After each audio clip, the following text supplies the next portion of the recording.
اپنی چوری کے مال کو تو اس کو باہر کی ہوا نہیں لگنے دیتی تھی. تو وہ ایویلیویٹرز کو بلایا گیا, کم قیمت لگوا کے سرکاری خزانے میں 20% جمع کرا کے وہ اربوں روپے کے تحفے بلیک مارکیٹ میں بیچ کے وہ پیسہ ہڑپ کر گئی. اب وہ کہہ رہے معمولی کیس ہے توشہ خانہ کا, تمہارے پہ فرد جرم عائد ہونی ہے, تم نے چوری کی ہے, تم چور ہو. اس کا والد اکرام نیازی بھی سرکاری انجینئر تھا, اس کو بھی بھٹو صاحب کے دور میں نوکری سے کرپشن پہ برخاست کیا گیا تھا 303 میں. یہ نسل در نسل چوری کا سلسلہ جاری ہے. اور یہ جو توشہ خانہ ہے فرد جرم عائد ہونی ہے, آج پولیس کیوں گئی تھی؟ حکومت کی منشا پہ نہیں گئی تھی. پولیس عدالتی آرڈر کی تعمیل کروانے گئی تھی کہ عدالت آپ کو بلا رہی ہے عمران نیازی صاحب, توشہ خانہ کے کیس میں آپ پہ فرد جرم عائد ہونی ہے, اس کیس نے آگے چلنا ہے. توشہ خانہ کے کیس میں یہ بزدل, یہ ڈرپوک نیازی پیش نہیں ہو رہا, کیونکہ اس کو پتا ہے کہ فرد جرم عائد ہوئی. اس کی اور اس کی بیوی نے جو اربوں روپے ہڑپ کر لیے ہیں سرکاری خزانے کے, جس کو یہ معمولی کیس کہتا ہے, واقعی اس کے نزدیک یہ معمولی چوری ہے, کیونکہ اس کو کئی سو ارب کی عادت ہے. جو شخص خانہ کعبہ کے ماڈل والی گھڑی بیچ دے, استغفر اللہ, خانہ کعبہ کا ماڈل بنا ہے, سعودی ولی عہد کا تحفہ ہے, بندہ تبرک کے طور پہ رکھ لیتا ہے کہ یہ خانہ کعبہ بنا ہے. خانہ کعبہ کی تصویر والی میں گھڑی کس طرح بیچ سکتا ہوں؟ اتنا بے شرم ہے, اتنا بے غیرت ہے کہ وہ سعودی ولی عہد کا تحفہ جو دنیا میں ایک پیس ہے وہ بلیک مارکیٹ میں بیچ دیا, اس کے بھی پیسے کھا گیا. پھر جعلی رسید بنوائی کہ یہ F6 کی دکان پہ یہ میں نے بیچا چند لاکھ کا. بھئی خانہ کعبہ کے ماڈل والی گھڑی کو تو بخش دیتے. یہ اچھی ریاست مدینہ ہے اور امر بالمعروف اور نہی عن المنکر, وہاں پہ مذہبی نعرے لگوا رہا ہے. وہ شخص جس نے عدت میں نکاح کیا, جس کی ناجائز بیٹی ہے, جس نے خانہ کعبہ کی ماڈل والی گھڑی بلیک مارکیٹ میں بیچی ہے, وہ ہمیں بتا رہا ہے کہ ہم چور ہیں. یہ غور سے سنیں, وہ شخص جس نے عدت میں نکاح کیا, جس سے کیا, اس نے ساری چوری چکاری کر کے اربوں روپے کے توشہ خانہ کے تحائف بلیک مارکیٹ میں بیچے, اور ایک بیٹی ہے جس کو اون کرنے کو تیار نہیں ہے اور دوسروں کو اسلام کا سبق اس زبان سے دے رہا ہے. یہ کام نشے کے بغیر ممکن نہیں ہے. نشے کا عادی شخص ہے. رانا ثناء اللہ پہ کیس بنایا, اس دن پریس کانفرنس میں آپ سب کے سامنے اس نے اپنی ایک یہ نوسٹل کو دبا کے یوں کھینچا. بندہ اس سے یہ پوچھے کہ ٹیرین جیڈ وائٹ کا کیس اسلام آباد میں چل رہا ہے, وہاں پہ میرٹ پہ کیوں نہیں آرگیو کرتے؟ سیتا وائٹ سسک کی دنیا سے چلی گئی, لاس اینجلس کی کورٹ میں گئی, وہاں اس نے کہا کہ جی میں چاہتی ہوں کہ یہ میری بیٹی ہے, عمران خان اس کو اون کرے. میں چاہتی ہوں کہ میری زندگی کا پتہ نہیں, عمران خان اس بچی کو اون کر کے یا DNA ٹیسٹ کرائے. لاس اینجلس سپیریئر کورٹ کا آرڈر ہے کہ عمران خان اس بچی کا والد ہے. اب یہاں اسلام آباد ہائی کورٹ میں کیا ہو رہا ہے؟ اور یہ کوئی اخلاقی بات نہیں ہے.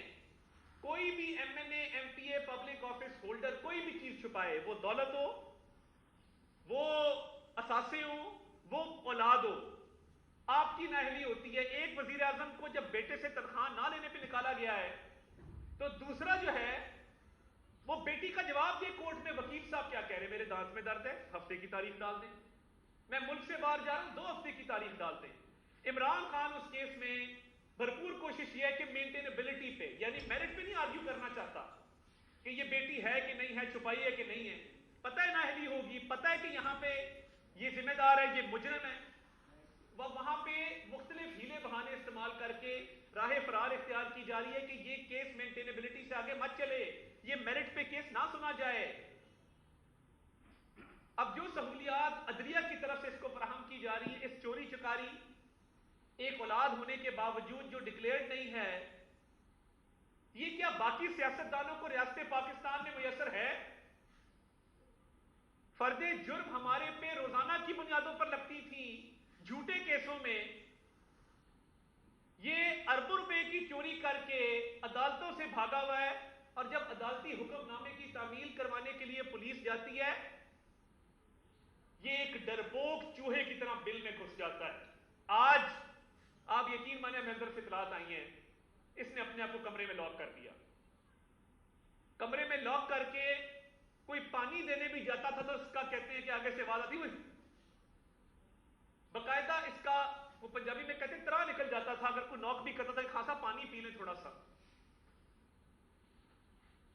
کچھ اندر سے تھوڑی بہت سسکیوں کی بھی آوازیں آئی ہیں. یہ وہ شخص ہے جو گرفتاری کے خوف سے آج اپنے آپ کو لاک کر کے, اور شبلی فراز کو اس نے فون کر کے کہا بار کہہ دو میں گھر پہ نہیں ہوں, خدا کا واسطہ مجھے گرفتار نہ ہونے دینا. شبلی فراز صاحب نے ایک تحریر دی, جھوٹی تحریر, جو عدالت میں پیش ہوگی, خاطر جمع رکھیں. وہ کیا تحریر ہے کہ خان صاحب گھر پہ نہیں ہیں, ہم ان کو عدالت میں پیش کروا دیں گے. خوف کا عالم دیکھیں کہ یہ اتنا, یہ جو بڑکے مارتا نا آ کے ٹی وی کے اوپر کہ میں فلاں کر دوں گا, دھمکا کر دوں گا, اتنا سا دل ہے, ایک رات حوالات میں نہیں گزار سکتا, روتا ہے, چیخیں مارتا ہے. تو آج جب اس نے اپنے آپ کو لاک کیا, لاک کر کے باہر تحریر لکھوا دی کہ میں گھر پہ نہیں ہوں, چند لمحوں بعد گھر میں ہی نمودار ہوا اور لان میں تقریر کی. عدالتیں اس بات کو دیکھ رہی ہیں. آج عدالتی آرڈر کے تحت عدالتی آرڈر کی تعمیل کروانے پولیس گئی تھی. 7 تاریخ کو توشہ خانہ کا کیس ہے. اربوں روپے کی گھڑیاں چوری کی ہیں, زیورات چوری کیے ہیں, بلیک مارکیٹ میں بیچے ہیں. بطور وزیر اعظم اپنے اختیارات کا ناجائز استعمال کیا. بتانا ہوگا عدالت کو کہ فرد جرم کیوں نہیں عائد ہونے دی جا رہی. کیا وجہ ہے کہ فرد جرم آج تک عائد نہیں ہوئی؟ کیونکہ یہ ان کیسز سے بھاگنا چاہتا ہے, تاخیر کا شکار کرنا چاہتا ہے. یہ اتنا گھٹیا آدمی ہے کہ ٹرانسفر پوسٹنگ کی جو فرا گوگی پیسے لیتی تھی یا جو ٹھیکوں کے پیسے آتے تھے وہ سارے بھی بشرا بی بی کے غلے میں جمع ہوتے تھے. گھر میں غلہ رکھا ہوا ہے, اور وہ غلہ ایسا ہے کہ اس میں کروڑوں روپے, اربوں روپے کے چیک ہیں. وہ چیک جمع ہوتے ہیں اس کے اندر, جب کیش کرانا ہو کیش کرا لیتے ہیں. یہی وجہ ہے کہ فرا گوگی کے اکاؤنٹ میں جو عمران خان کی بینامی دار ہے 1.6 ارب روپیہ کیش ڈپازٹ 3 سال میں آیا ہے. میرے پاس ساری تفصیلات موجود ہیں. یہ جو معمولی کہہ رہا ہے نا, معمولی, میں تو بس تھوڑا سا ہی کرتا ہوں. 1.6 ارب جو کیش ڈپازٹ آیا ہے فرا گوگی کے اکاؤنٹ میں, سارا بینامی پیسہ اس کا ہے. توشے خانے کی گھڑیاں بیچتی وہ سارا پیسہ اس کا ہے. جو ٹھیکوں میں پوسٹنگ ٹرانسفر میں کمیشن لیتے رہے وہ سارا پیسہ اس کا ہے. ذریعہ آمدن عمران خان کا پورے پاکستان کو نہیں پتا. مجھے آپ بتا دیں, آپ صحافی بیٹھے ہیں, مجھے بتا دیں 400 کنال کا محل مینٹین کیسے ہوتا ہے, اس کا ذریعہ آمدن کیا ہے, یہ پیسے کہاں سے کماتا ہے. میں کئی 100 ٹاک شوز کیے ہیں, میں نے ہمیشہ پوچھا ہے کہ اس کا ذریعہ آمدن بتا دیں. پی ٹی آئی کا کوئی رہنما ذریعہ آمدن نہیں بتا سکا کہ یہ پیسے کہاں سے کماتا ہے, کہاں سے خرچتا ہے. اب اس میں توشہ خانہ کا کیس اب حتمی مراحل میں داخل ہونا ہے, ٹرائل چلنا ہے. ڈر اور خوف کی وجہ سے جس تہ خانے میں یہ چھپتا ہے, یا جہاں پہ آج یہ بھی اطلاعات ہے کہ اس نے پہلے جب پولیس کی اطلاع تھی اس نے اپنے آپ کو واش روم میں لاک کیا,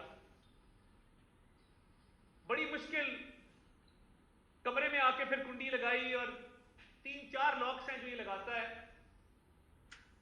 اور یہ اتنا ہی بہادر ہے کہ عورتیں اور بچے باہر جمع کر کے اور اندر سے کہہ دیں جی میں گھر پہ نہیں ہوں, خدا کا واسطہ مجھے ریسٹ نہ ہونے دینا. ٹیرین جیٹ بائٹ کا جواب دینا نا کسی نے اس ملک میں, یا نہیں دینا, یا یہ جائز ہے کہ آپ اپنی بیٹی ڈکلیئر نہ کریں تو کوئی بات نہیں, آپ کو کوئی نہیں پوچھے گا. عدالتوں کو وہی سلوک کرنا ہوگا جو ہر پاکستان کے عام شہری کے ساتھ کیا جاتا ہے جب وہ عدالت میں نہیں پیش ہوتے. کسی عام شہری کا, آپ کے میرے جیسے کا, جب ناقابل ضمانت اریسٹ وارنٹ جاری ہوتا ہے تو عدالتوں میں پیش ہونا پڑتا ہے. عدالتوں کے سامنے اپنے خلاف لگائے گئے الزامات کا جواب دینا ہوتا ہے. کیمرے پہ آ کے جواب دینا کافی نہیں ہے. مگر ڈر اور خوف اتنا ہے کہ ایک جھوٹی خبر پھیلا دی جاتی, میں قتل ہو جاؤں گا عدالت گیا, تو اندازہ کریں یہ احتساب کے عمل سے اتنا ڈرتا ہے, توشہ خانہ کی گھڑیوں کا جواب دینے سے, چوری چکاری ڈکیتی کا جواب دینے سے اتنا ڈرتا ہے کہ یہ اب کہتا ہے کہ جی عدالتوں میں گیا تو میں قتل ہو جاؤں گا, مجھے عدالتوں میں مت لے کے جاؤ, میں گھر میں ہی رہوں. اور جو آج آپ نے ٹیپ سنی جو وہاں پہ باہر کاروبار چل رہا ہے زمان پارک کے, جو وہاں پہ نازیبہ حرکات چل رہی ہیں, کون اس کا نوٹس لے گا؟ یہ ہو کیا رہا ہے اس ملک کے اندر؟ ہم اکانومی کو بھی ٹھیک کریں, ہم ایک ہستہ بستہ پاکستان چھوڑ کے جائیں. 2018 میں 4 سال میں پوری معیشت کا بھٹا بٹھا دیا کیونکہ سارا دن پیسے جمع جمع کرنے کی ترکیبیں، یہ پورا گینگ بیٹھتا تھا، فرا گوگی، احسن جمیل گجر، عمران خان اور بشرا بی بی، اور بیٹھ کے طے کرتے تھے کہ آج اس ملک کو کس طرح لوٹنا ہے، کس طرح اس کی جڑوں کو کھوکھلا کرنا ہے. اور یہ عجیب منطق بن گئی ہے کہ 400 بندہ لاؤ اور عدالتوں سے جو مرضی آرڈر لے لو. کل بھوشن جادے بھائی کا 400 بندے لے کے اپنی مرضی کا آرڈر لے جائے گا اس عدالتوں سے. چوری تم کرو، چکاری تم کرو، بیٹی کو تم نہ ڈکلیئر کرو، عدت میں نکاح تم کرو، قوم کے اربوں روپے تم لوٹو اور اس کے بعد کمرے میں اپنے آپ کو لاک کر لو. یہ پہلی دفعہ دیکھا ہے کہ پاکستان کا کوئی سیاسی رہنما اپنے آپ کو کمرے میں بھی لاک کر سکتا ہے. ذوالفقار علی بھٹو تختہ دار پہ چڑھ گئے، پھانسی سے جھول گئے، قربانی دی، بے نظیر بھٹو صاحبہ شہید ہو گئی، میاں نواز شریف نے اٹک قلعہ کاٹا، میاں شہباز شریف، مریم نواز نے جیلیں کاٹی، اپنی والدہ کو بستر مرگ پہ چھوڑ کے آ گئی، سامنا کیا عدالتوں کا بھی جیلوں کا بھی. یہ واحد آدمی ہے جب عدالتیں بلاتی ہیں یا ہلکا سا کہ نوٹس آیا تو یہ کمرے میں اپنے آپ کو لاک کر لیتا ہے اور چیخیں مارتا ہے. یہ نشے کے استعمال کی کثرت ہے. Make no mistake about it. ہم اب کوئی مل نہیں کریں گے اس معاملے میں. پوری دنیا جانتی ہے جن پارٹیز میں چرس استعمال ہوتی تھی، کوکین استعمال ہوتی تھی، یہ اس کا خوف ہے کہ میں اگر جیل میں چلا گیا تو مجھے یہ اشیاء وہاں پہ میسر نہیں ہوں گی. آج اس نے کسی ادارے کے افسر کے بارے میں کہا کہ وہ حیوان ہے. میں صرف یہ کمپیرزن کرنا چاہتا ہوں کہ حیوان وہ ہوتا ہے جو نشہ کثرت سے استعمال کرے، جو عدت میں شادی کرے، جو توشہ خانہ کی گھڑیاں بیچ دے، جس کی ناجائز بیٹی ہو، جو قوم کے ترقیاتی منصوبوں میں سے کمیشن اور کٹ رکھ کے کھا جائے اور پنجاب میں پرویز الہی اور مونس الہی کو رکھے تاکہ وہ اس کو پیسے کما کے دیں. خوفناک کہانی ہے اربوں روپے کی. کیسز چل رہے ہیں، مقصد صرف ایک ہے. پہلے گوگی بچاؤ تحریک چلی، پھر جیل بھرو کے نام پہ ڈوب مرو تحریک چلی، اب یہ کالا دھن بچا کے عدالتوں سے راہ فرار اختیار کرنے کی تحریک چلا رہا ہے اس نام پہ کہ میں قتل ہو جاؤں گا اگر میں عدالتوں میں گیا. اس سے ڈرپوک بزدل لیڈر پاکستان کی تاریخ میں نہ کبھی آیا نہ کبھی آئے گا. لوگوں کو درس دیتا ہے جیل بھرو کا، نہی عن المنکر، امر بالمعروف کا، اور اپنے کرتوت یہ ہے کہ منشیات بھی استعمال کرنی ہے، چوری چکاری بھی کرنی ہے، کمیشن بھی کھانا ہے، ڈاکے بھی ڈالنے اور عدالتوں میں پیش بھی نہیں ہونا. حکومت اتنی کمزور نہیں ہے کہ اگر وہ چاہے آپ کو زمان پارک کی کوٹھی کے پارک سے نہ اٹھا سکے. Make no mistake. مگر ایک پروسیس ہے لا کا، ایک ڈیو پروسیس ہے. عدالتی حکم نامہ آیا تھا، عدالتوں نے کہا تھا، عدالتی آرڈر کے تحت آپ کو وہ حکم نامہ طلبی وصول کروا دیا گیا کہ آپ نے اس ڈیٹ کو عدالت میں آنا ہے. پولیس جو آج گئی تھی، جو میری بات ہوئی ہے، وہ حکم نامہ موصول کروانے گئی تھی، حکم کی تعمیل کروانے گئی تھی کہ آپ نے عدالت میں آنا ہے. آپ کی بیوی اور آپ نے اربوں روپے کے تحفے بیچے جو پاکستان کو ملے تھے دوست ممالک کی طرف سے.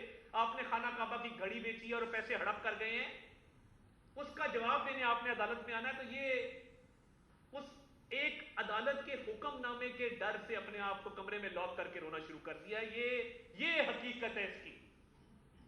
اندر سے کھوکھلا آدمی ہے، اندر سے ایک گندا انسان ہے جس نے پوری قوم کو مذہب کے نام پہ آگے لگایا ہوا ہے اور منافقت اور جھوٹ کے علاوہ اس کو دوسری کوئی بات نہیں آتی. ہر دفعہ یو ٹرن لیتا ہے، کال و فیل میں تضاد ہے. تو جو اربوں روپے لوٹے اس کا کس نے جواب دینا ہے؟ بشرا بی بی کو بلائیں وہ جواب دیں گی، یا فرا کو دبئی میں اریسٹ کروائے تو وہ جواب دے گی. یہ ہر جگہ خواتین کے پیچھے چھپ رہا ہے. باہر بھی خواتین اور بچوں کی ڈھال ہے، گھر کے اندر بھی یہی حساب ہے. تو چوری تو خان صاحب آپ نے کیا ہے، یہ کبھی زندگی میں بٹوا نہیں رکھا. یہ فری لوڈر ہے، فری لوڈر. گھر کا خرچہ کوئی اور چلاتا ہے، گاڑی کسی اور کی ہے، پیٹرول کوئی اور ڈلواتا ہے، جہاز کسی اور کا ہے. ساری عمر علیم خان صاحب کی فنڈنگ، جہانگیر خان ترین صاحب کی فنڈنگ، فلان دوست کی فنڈنگ لو، استعمال کرو اور ٹیشو پیپر کی طرح پھینک دو لوگوں کو. یہ اسٹیٹ آف پاکستان استعمال نہیں ہوگی. اسٹیٹ آف پاکستان کا جو اربوں روپے کا مال آپ نے لوٹا ہے اس کا آپ کو جواب دینا ہوگا. 7 تاریخ کو آپ کو عدالت میں آنا ہوگا اور عدالت میں فرد جرم کا سامنا کرنا ہوگا. ہم نے بہت برداشت کر دیا، اب مزید برداشت نہیں کریں گے. ہم نے احتساب کا بھی سامنا کیا اس ملک میں، نہ کردہ گناہوں کی سزا بھی کاٹی، نہ ہم جیلیں کاٹی ہیں، مگر اگر ایک شخص پورے سسٹم کو للکارے گا تو یہ جان لیں کہ سسٹم سے بڑا کوئی نہیں ہے۔ آئین اور قانون سب کے لیے پاکستان میں برابر ہے، ہر حال میں اس کا سامنا کرنا ہوگا۔ تارڑ صاحب، یہ نہیں لگتا 9 مہینے پہلے آپ لوگوں نے جو حکومت دی، 9 مہینے میں جو مہنگائی کی صورتحال ہوئی اور عمران خان کی جو پاپولیرٹی تھی اس وقت بہت کم تھی، لیکن اب وہ بہت زیادہ ہو چکی ہے، ہر جتنی الیکشن میں جیت رہے، تو کیا یہ آپ سب لوگوں کے ساتھ کوئی ہاتھ تو نہیں ہو گیا، یا آپ لوگوں کی جو سیاسی حکمت عملی تھی وہ ناکام تو نہیں ہوئی؟ دیکھیے، میں یہ سمجھتا ہوں کہ اگر عمران خان کو مزید حکومت کرنے دی جاتی اس ملک میں تو یہ ملک ڈیفالٹ کر جاتا۔ معیشت کی حالت یہ ہم نے نہیں کی، ہم 2018 میں آپ کے شہر کا امن بحال کر کے گئے تھے، آپ گواہی دیں گے اس بات کی، حالات خود گواہی دیتے ہیں۔ ہم نے امن و امان ٹھیک کیا، میاں نواز شریف خود آ کے کراچی بیٹھتے تھے، ٹارگٹ کلنگ، اسٹریٹ کرائم، ان پہ قابو پایا کہ نہیں پایا؟ معیشت کو ٹھیک کیا، کراچی لاہور موٹر وے بننا شروع ہو گئی، بجلی کے منصوبے، 18 گھنٹے اس ملک میں لوڈ شیڈنگ تھی، کس نے ٹھیک کی ہے؟ ہمیں بھول جاتا ہے، جب لوڈ شیڈنگ میں ہم بیٹھتے تھے گرمیوں میں تب پتہ لگتا تھا کہ کس بھاؤ بکتی ہے، مگر اب پرابلم کیا ہے؟ اس ملک میں معیشت کا بھٹا اس نے بٹھایا، ہم گروتھ اچھی چھوڑ کے گئے تھے، روزگار چھوڑ کے گئے تھے، مہنگائی نہیں تھی اس ملک کے اندر۔ 4 سال ہر مسئلے کا حل ترجمانوں کا اجلاس بلا لو، مجھے ایک منصوبہ بتا دے لگایا ہو۔ موٹر ویز بنائیں ہم بنائیں، بجلی کے منصوبے لگائیں ہم لگائیں، بڑے اسکول کالج یونیورسٹی اسپتال بنائیں ہم بنائیں۔ یہ آئے کالی اینک پہنے، سیلیبریٹی بن کے بیٹھے، لوگوں کو گالم گلوچ کرے، جیلوں میں بند کرے اور اپنا کام کر کے نکل جائے۔ اس ملک کی خاطر اگر ہمارا سیاسی نقصان ہوتا ہے تو ہم اٹھانے کو تیار ہیں، یہ ملبہ اٹھایا، ہمیشہ اٹھائیں گے، کیونکہ اس کو ایکسپوز کرنا بھی لازم ہے کہ اس نے اس ملک کے ساتھ کیا کھلواڑ کیا ہے، اور آج پاکستان اس کی IMF کی ڈیل کی وجہ سے کہاں آ کے کھڑا ہو۔